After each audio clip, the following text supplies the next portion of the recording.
بنظارات ثلاثية الأبعاد وجهاز تحكم، يشغل الدكتور مارك سلاك روبوته المفضل فيرسيوس. الروبوت فيرسيوس يعد أصغر روبوت جراحي في العالم. كما ترون إنه روبوت جميل للغاية، صغير ولا يخيف، كما أنه يتمتع بذكاء تقني أيضا.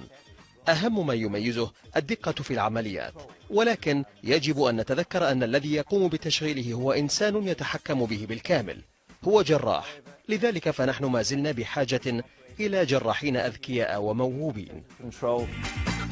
1000 عملية جراحية أتمها فيرسيوس بكل إتقان في أنحاء أوروبا.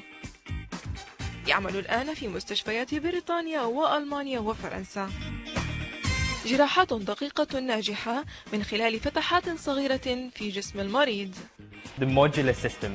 يسمح النظام الدقيق للروبوت القيام بعمليات عدة. وضعنا وحدة بجانب السرير هنا واثنتين على هذا الجانب أيضا لاختبار قدرة الروبوت ومرونته، ولكن في الواقع نحن نعلم أنه يمكن استخدامه في تخصصات مختلفة. أذرع الروبوت الملتوية صممت لتقليد معصم الإنسان، ساعدت في الحد من الجراحات التي تعتمد على فتح شقوق كبيرة في أجسام المرضى. اختبارات عدة ناجحة أثبتت قدرة الروبوت وفعاليته على تقريب المسافة بين الحقيقة والخيال العلمي.